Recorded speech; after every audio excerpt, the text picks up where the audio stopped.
Good day, everyone, and welcome to Social Selling Wednesday. We meet here every Wednesday at 11 o'clock Eastern Time, 8 a.m. Pacific, or whatever that is where you are at, to talk live about social selling and sales and all of those business-related type of topics. My name is Bob Woods. I am social business strategist at PeopleLinks, as well as executive vice president at Social Sales Link. Both companies have to do with social selling training and even technology that helps businesses, large and small, alike, with their social selling efforts. Ted, why don't you go ahead and introduce yourself?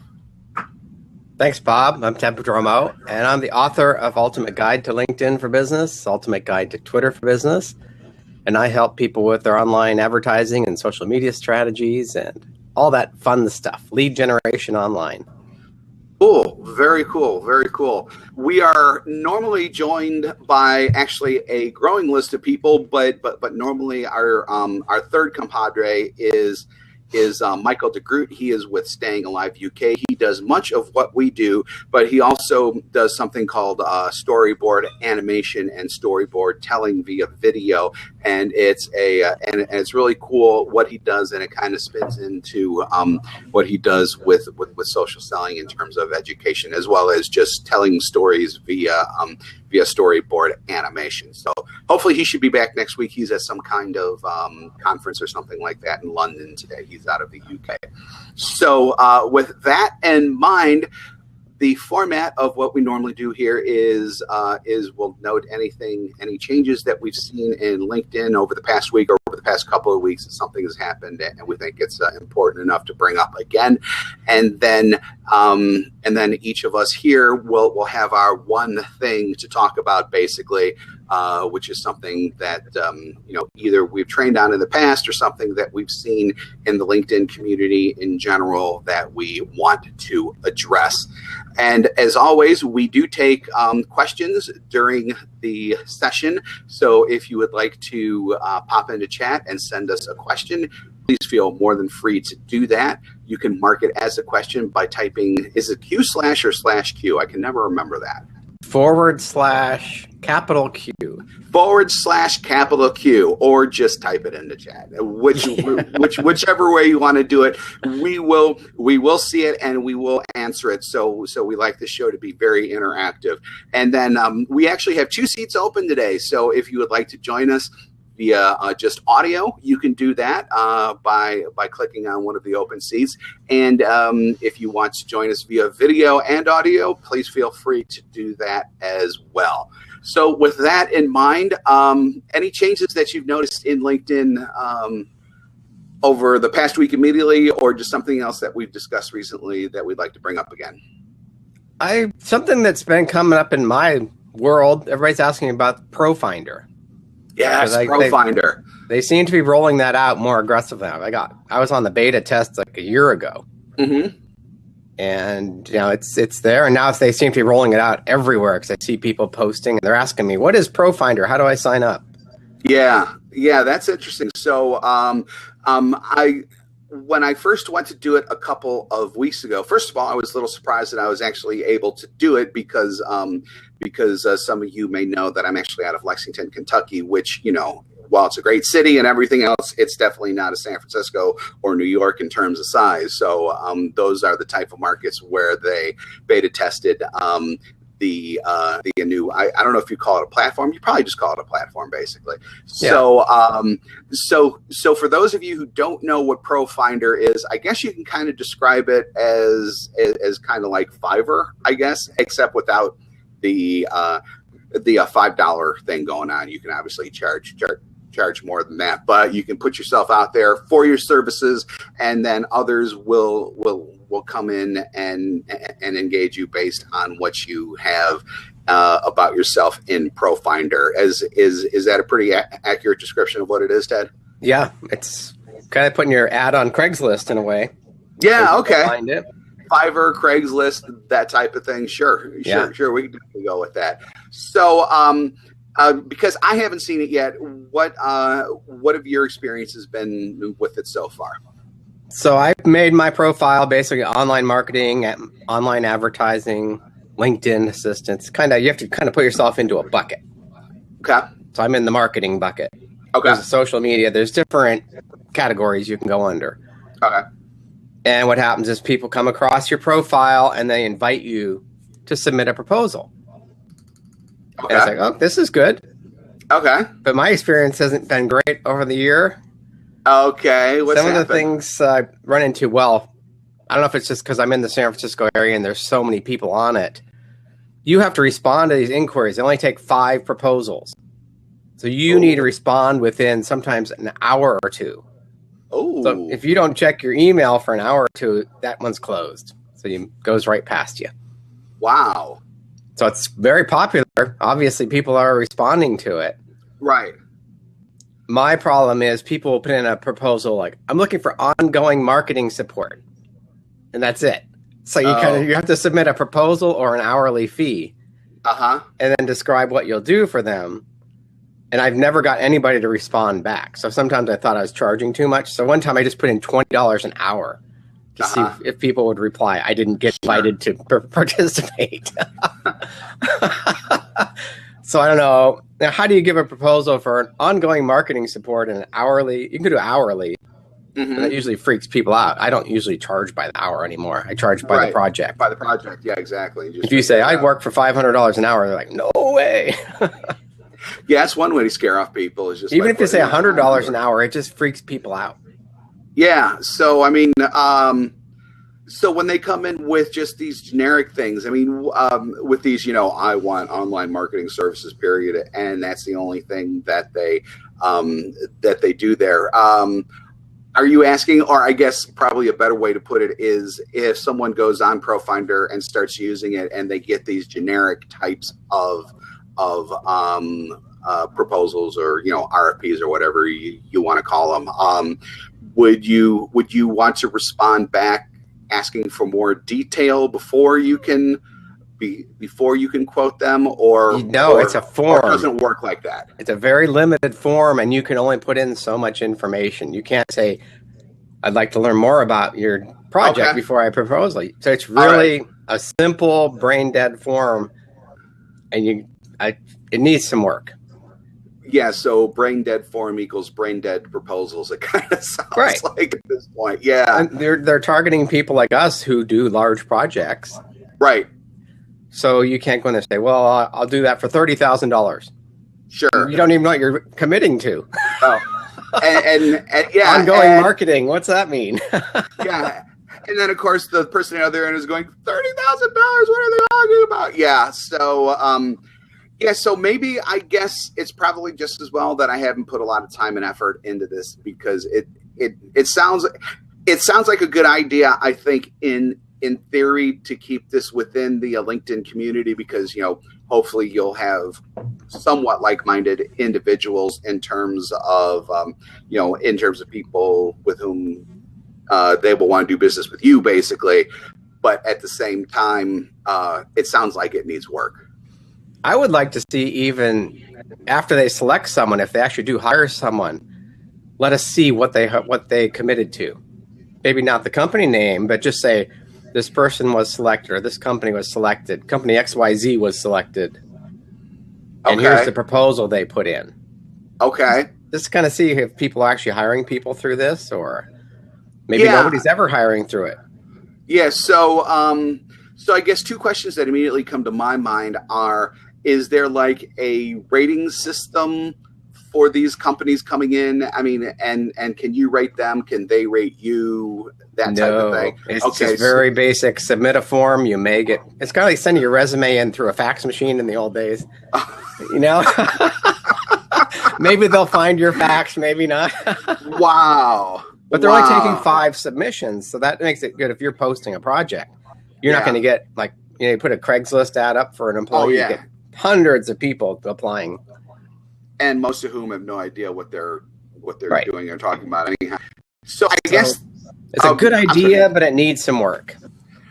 The second question that I have is cost. I mean, is LinkedIn making any money off of this right now? Are they taking a cut of the of the expected revenues, or is this all just free right now? It's all free. I think they're just trying to increase engagement, get people to come to LinkedIn and spend more time there. I mean, you think about it, there's 400 and some million business professionals there. A lot of people like us, independent consultants, right, or small firms. This is a great opportunity to get in front of these people. Yeah, it is. If you could just do it right.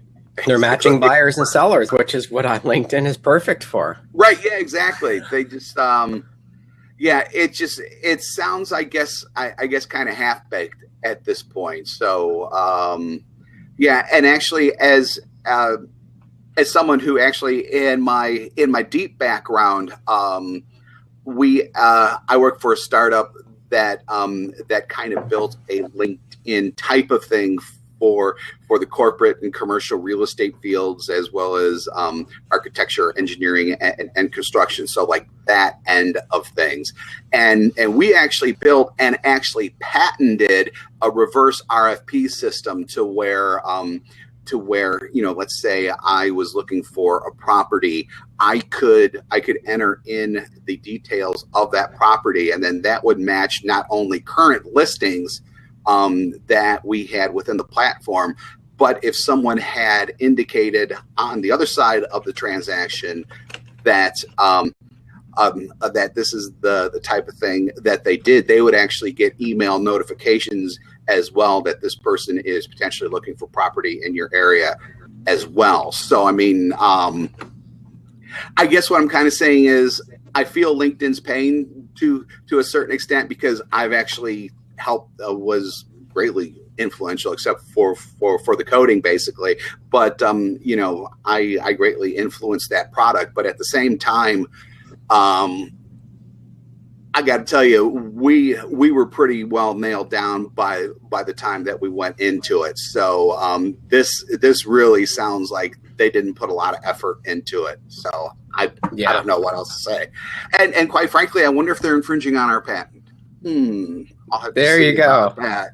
May have to get a little bit of money out of them for that. We'll have to see. Of course, we would need to spend money to make money. In that case, I don't know if that's going to happen. So the attorneys will get rich. Yes, exactly. Yeah, that's what always ends up happening. Especially with those predatory patent lawyers and those companies that do nothing but buy up patents and then wait and see if anyone else is infringing on them. Which, quite frankly, I'd like to be in that business only just from a money-making standpoint, but I've got a conscience, so I don't know if I could do that very long, right. But it does sound lucrative. So anyhow, so ProFinder.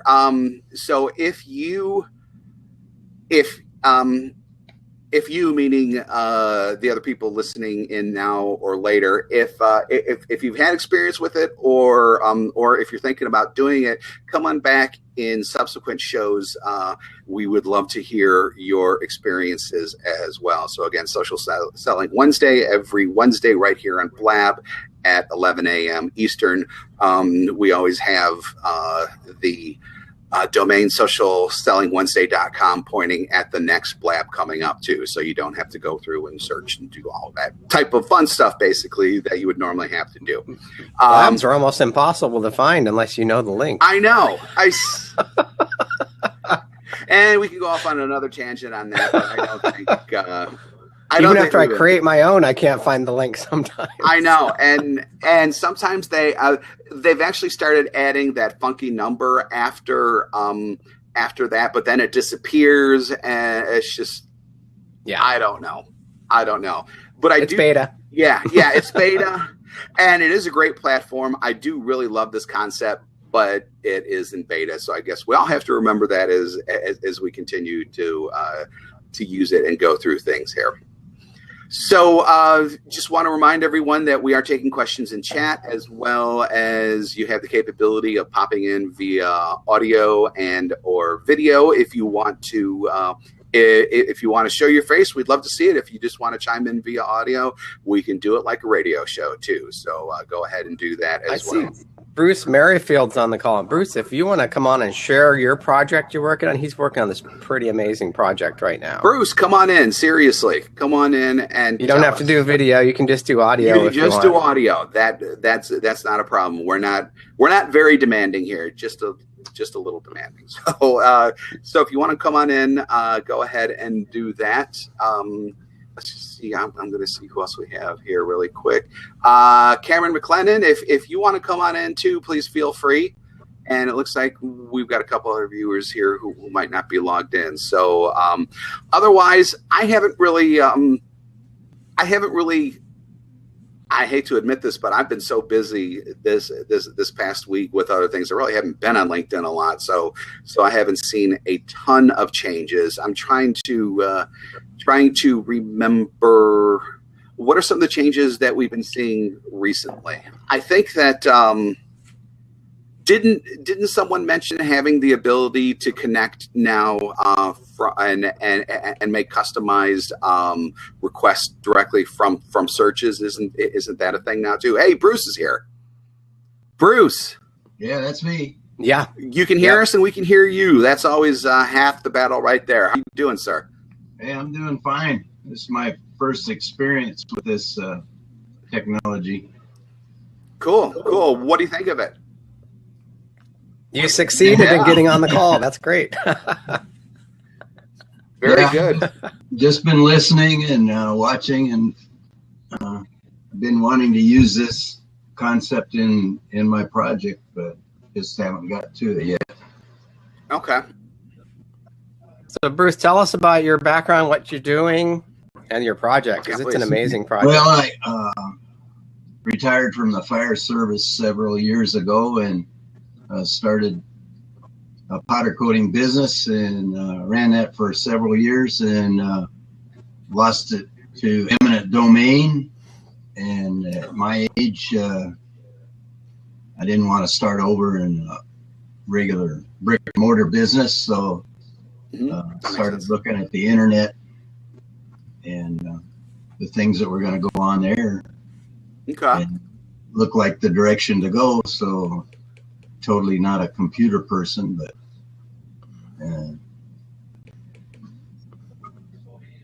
so Bruce believes that every firefighter has an incredible story to tell. Yeah. So he's trying to get firefighters to each write a chapter in a book he's putting together. So there'll be 12 chapters. So 12 amazing stories from firefighters. Okay. Ultimate Firefighters, The Hero's Journey. And it's a compilation book, and there'll be 12 of us in that book, and they'll get to leave. They start out with their picture, and then they get to leave their bio and their story, and then at the end they get the full-page ad for any charity that they want to support. So.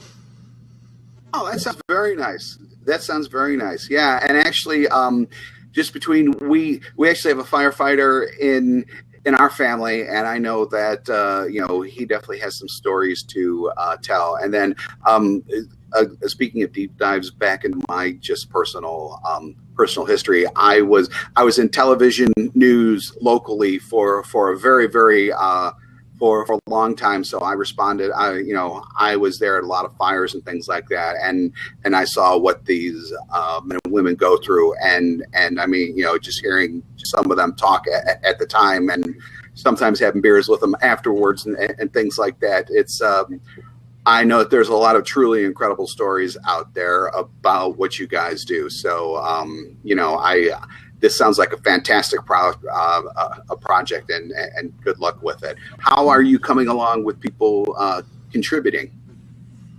Due to the lack of my knowledge and sales and that, it's not coming along that good.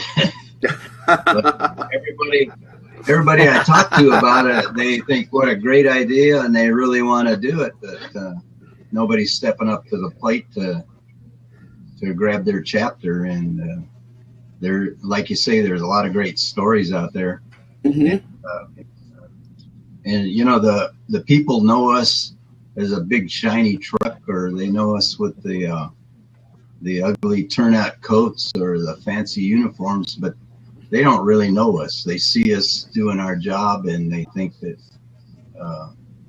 we're really something, but we're just doing our job and we have a passion for it. And but they don't know us. They don't know anything about our families or what we go through to get that job and the training that we go through. And so that's what the whole project's about, to let people know, besides the crazy stories that go along with it. Sure. Yeah, absolutely.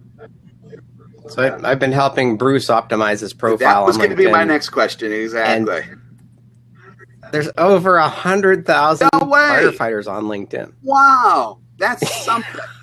I never would have guessed that when Bruce told me that. I would have guessed that either. So that's great.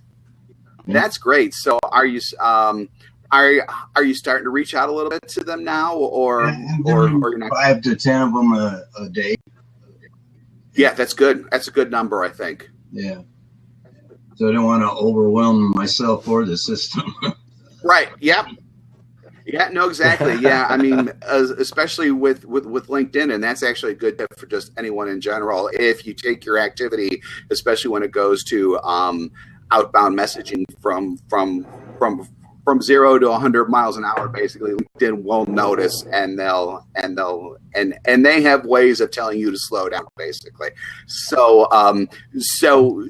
what you're doing, just in terms of that small number every day, I think is perfect in terms of your output, which I'm sure Ted has told you as well. So that's all really good.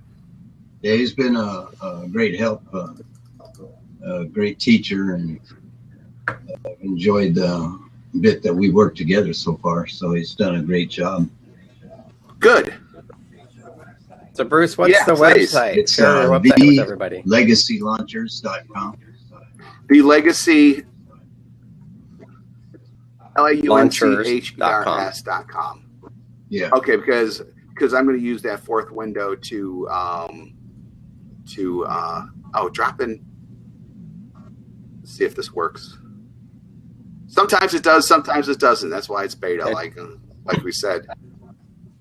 I tried to put the Pro Finder in there and it didn't come up. So normally in this fourth box you can show web content, but it's not happening. So I tried, Bruce. I tried. Well, that's all that counts. Thanks, Bruce, for sharing your story.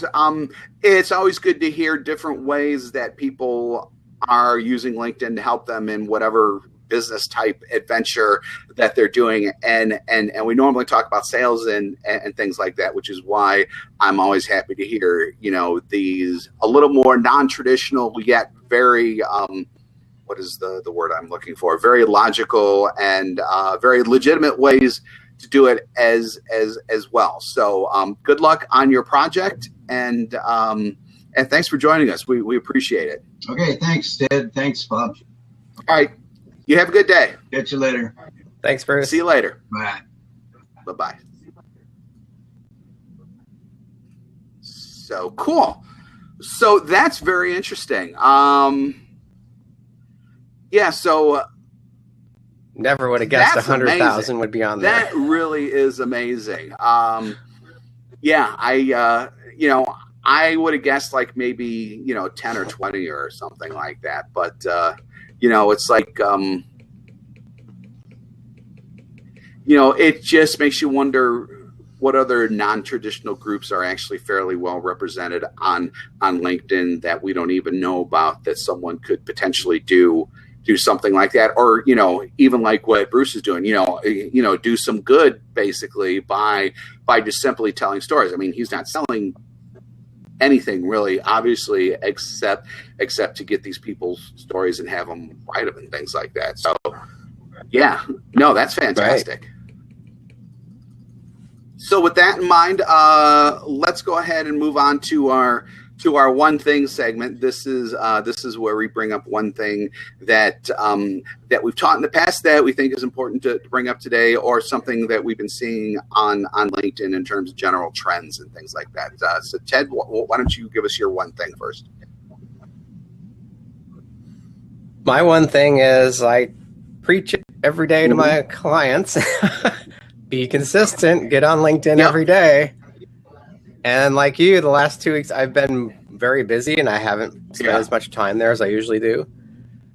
And my profile views have gone down like 50%. Oh my God. I can't, I mean, it's, you know, it's really interesting, that because sometimes I even fall into that trap where it's like, oh, okay, you know, I'm not going to be able to post a couple days, but it's not going to be that big of a deal. And then you go on and you check your numbers and it's a big deal. Yeah, exactly. It's a cliff. It really is. It really is. So, yeah, so that's interesting that you bring that up because one of the things that I kind of preach to all of my people who I teach at People Links, and these are all salespeople and marketers and people like that, generally speaking, at Fortune 1000 companies, and they're all over the globe too.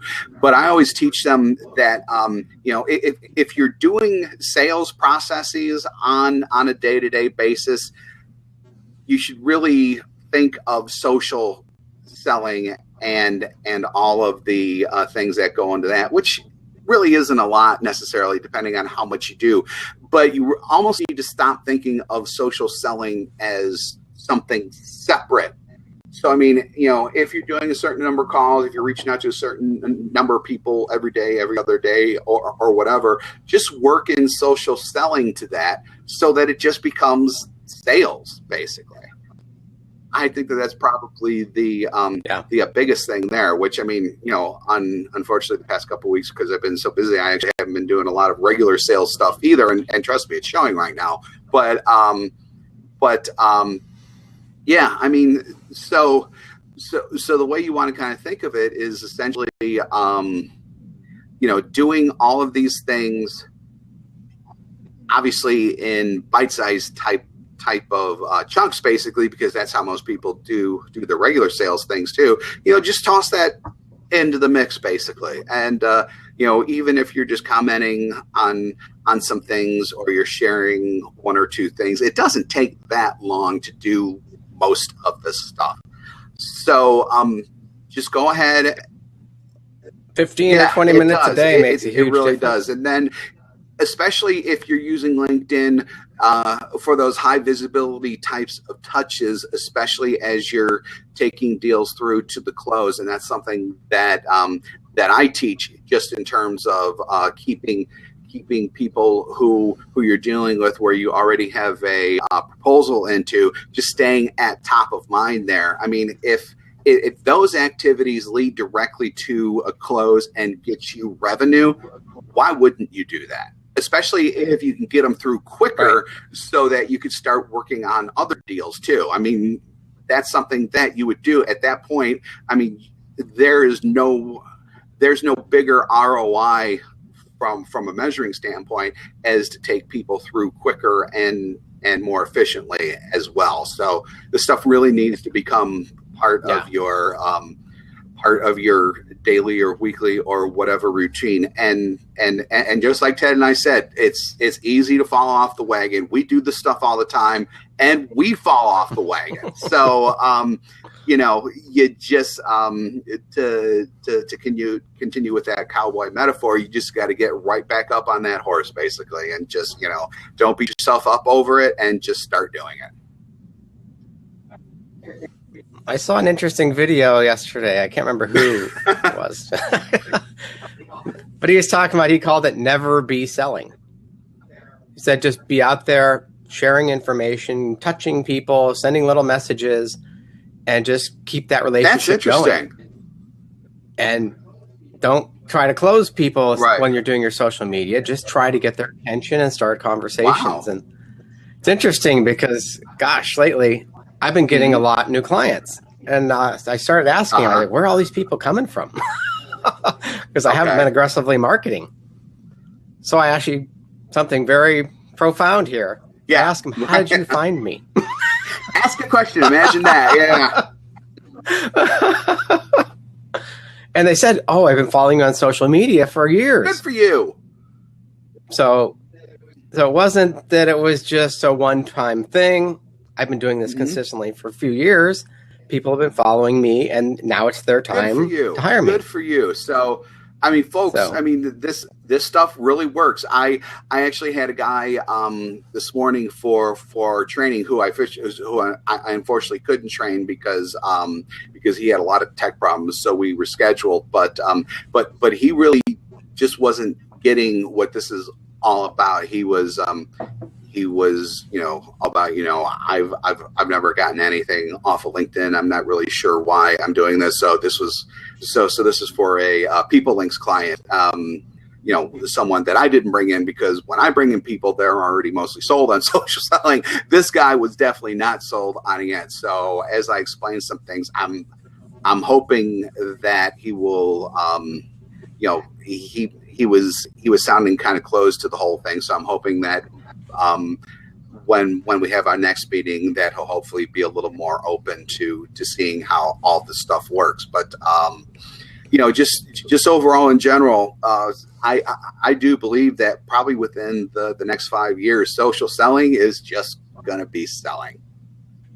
And it's definitely, I mean, sales is always changing. I mean, once upon a time, it used to be dial for dollars. You'd literally get a phone book out and just start dialing. And then, faxing and emailing started coming in as well, but people were still cold calling. Now with the social selling stuff, I don't care. First of all, I don't care what people say.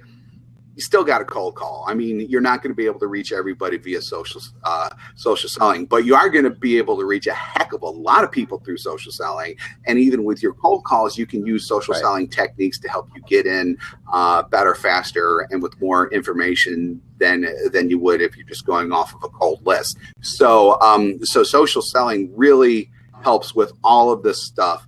And like I said, at some point, it's just going to be just selling, basically. It's just like another marketing channel and a sales channel. It's like the phone and the fax used to be a channel. And what I find too is those old school approaches work. Absolutely. Once you get people's attention through social media. I mail people a copy of my book with a handwritten note saying, "Hey, I just noticed your profile on LinkedIn. I thought you'd just be helpful used to do just handwritten notes after meetings or after meeting someone or whatever, and I'm starting to fire that back up a little bit. I should do it more, and I'll add that to my ever growing list of things that I should be doing.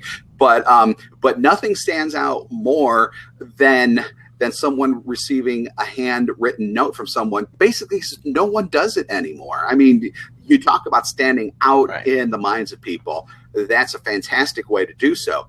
Once upon a time, everyone used to do handwritten notes. Now, no one does it. So that's another kind of old school thing that I think is just grossly underused and would really set you above the crowd, and especially above your competitors when it comes to just to sales in general. Yeah.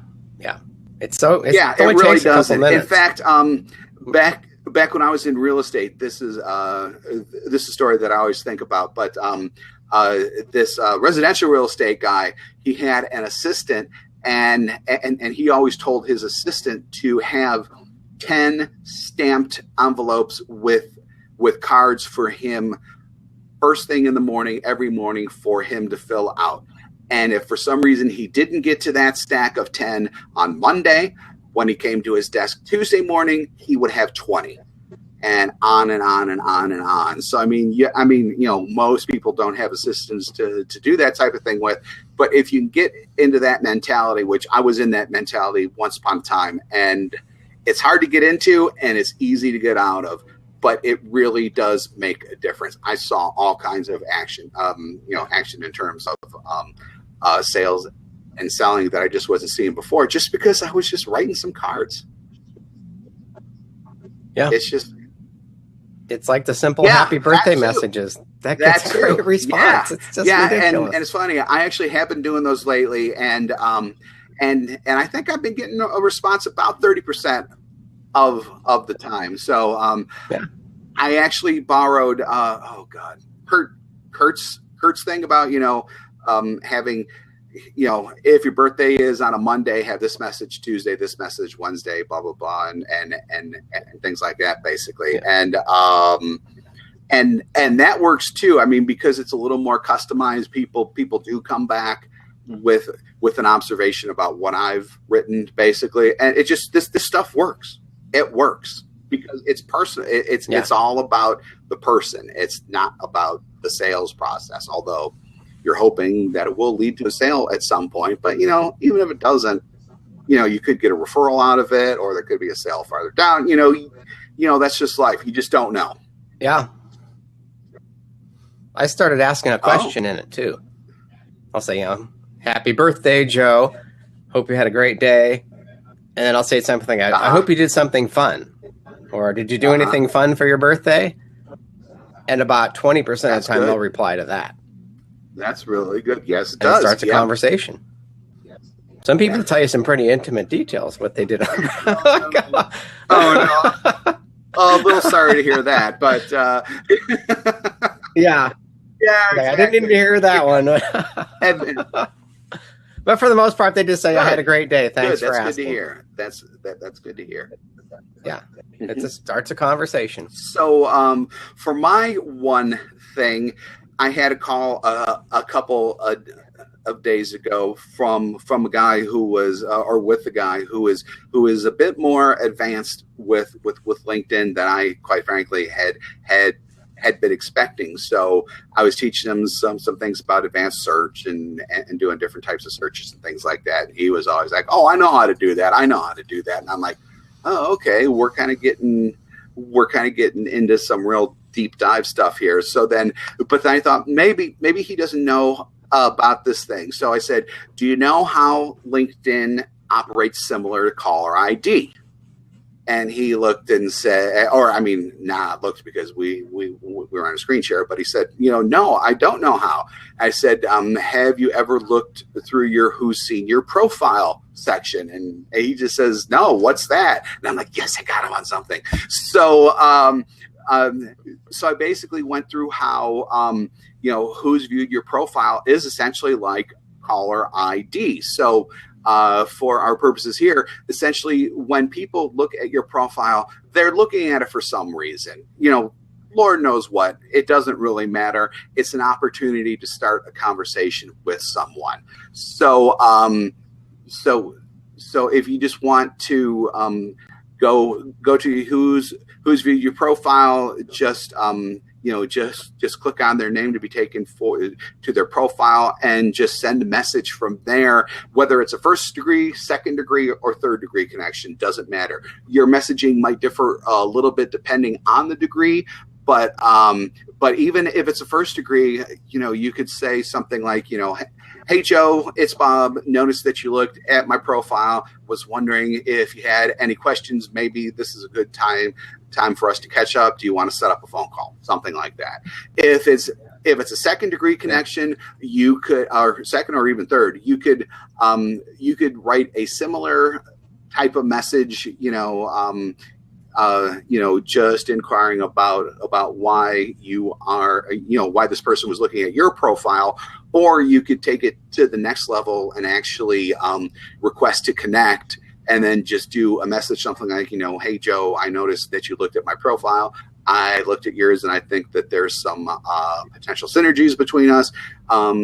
Let's connect and explore how we can help one another on LinkedIn," or something like that, basically. So there's two different ways to go at that, depending on how bold you're feeling, basically. I tend to be a little more bold, so I would try to connect with second and third degree people. But LinkedIn as caller ID, I think, is just hugely powerful. And the guy I was training on that day agreed, and he said he was going to start using it right away. So hopefully that will help him in terms of upping his connection count and developing relationships and getting sales. Yeah, I do the thing. I noticed you viewed my profile, and I asked, "Can I ask why?" That's what caught the other your thing attention? to do too. Yep, yeah, that's always a good conversation starter too. And then with my second and third degrees, when I asked to connect based on a profile view. And I don't keep specific track of this, but it's just off of the top of my head. I think the conversion rate, if you want to put it like that, off of those connect requests is something like 60 or 70%. I mean, it's pretty high in terms of people who will connect with you because it's like I said. I mean, they looked at your profile for a reason. So hopefully they have a good to decent feeling about you, and so they will want to connect. And this also goes back to having a strong LinkedIn profile, which is an entirely different topic that we can discuss at some other time. But having a good social selling / marketing type of optimized LinkedIn profile is absolutely key to doing anything on LinkedIn, essentially. And when you ask that question, what caught your attention, and they answer it, you're already at first base. It's like, oh, you know what they're looking for. That's a great way to look at it. I like that. That's a great way to look at it. Yeah.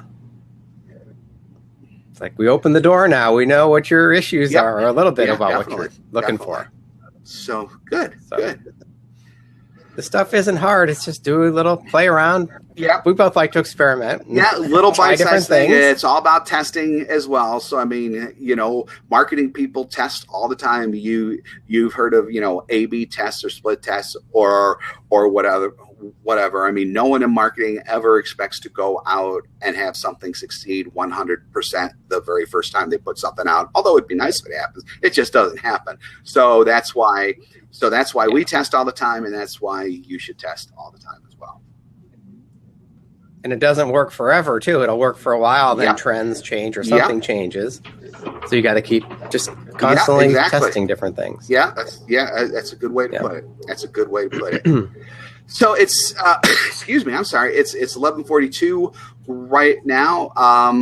If anyone has a message, go ahead and pop it into chat. Otherwise, I think we're probably going to wrap this up a little early, just because we got two guys talking instead of three, so things went a little faster than normal. So we are here every Wednesday at 11 a.m. Eastern, 8 a.m. Pacific, whatever time that is for you. You can reach us at socialsellingwednesday.com. If you go to that link and you still see the previous week's one still up, it's just because I haven't had a chance to change it yet. If I don't change it by Friday, hopefully someone else hits me over the head and say, hey, you got to schedule a new blab. Then I'll go into GoDaddy and do the pointing and everything else, and yada. So socialsellingwednesday.com. Wednesdays at 11, we are live. We will talk to you as you've seen. We love to get questions and answer questions. So please feel free to join us. And until next time, we'll be seeing you on LinkedIn and the internet. Thanks, Bob. Stay dry. That's another story. Never mind. Thanks, everybody.